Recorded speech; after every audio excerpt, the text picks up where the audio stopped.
Hi అండి, నా పేరు Suvatra. Welcome to my channel Suvatra's kitchen.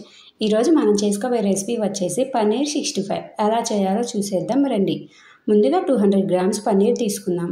తీసుకున్న తర్వాత సన్నగా ముక్కలు వీడియోలో చూపిస్తున్న విధంగా కట్ చేసుకోవాలి. అలాగే ఈ ముక్కలన్నిటిని ఒక బౌల్లో వేసేసుకుందాం. వేసుకున్న తర్వాత ముక్కలు విడివిడిగా తీసేసి అదే బౌల్లో మళ్ళీ వేసుకుందాం. వేసుకున్న తర్వాత 1 టేబుల్ స్పూన్ సాల్ట్ వేసుకుందాం. 1 table spoon Kashmiri chilli powder కూడా వేసుకుందాం. ఈ కారం వలన ముక్కలకు మంచి రంగు పడుతుందండి. కాశ్మీరీ చిల్లీ పౌడర్ లేదంటే మామూలు కారం అయినా వేసుకోవచ్చు.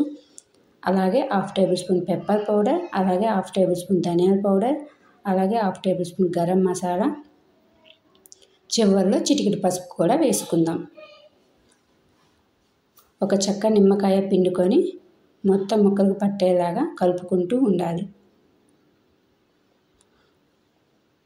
కలుపుకున్న తర్వాత వాటిని 15 నిమిషాలు మ్యారినేట్ చేసుకొని పక్కన పెట్టేసుకోవాలి. చూసారా, మ్యారినేట్ అయిపోయింది. ఇప్పుడు 1 కప్ కార్న్ ఫ్లోర్ వేసుకుందాం. 1 కప్ బియ్యం పిండి కూడా వేసుకుందాం. వేసుకొని అంతా ముక్కలకు పట్టేలాగా కలుపుకోవాలి. కలుపుకున్న తర్వాత కొంచెం నీరు పోసుకుంటూ కలుపుకోవాలి.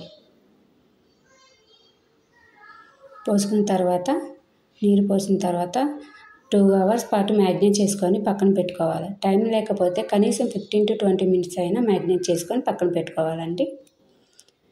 ఈలోపు ఆయిల్ మరిగిపోయింది కదండి, చూసారా. ఇప్పుడు ఒక్కొక్క ముక్కను ఆయిల్లో వేసేసుకుందాం. ఎంతో సింపుల్గా అయిపోయిద్దండి. మీరు కూడా ఒకసారి ట్రై చేయండి. ట్రై చేసి ఎలా వచ్చిందో కామెంట్ బాక్స్లో తెలియచేయండి. చూసారా, రెడీ అయిపోయింది paneer 65. Please subscribe to my channel. Thanks for watching.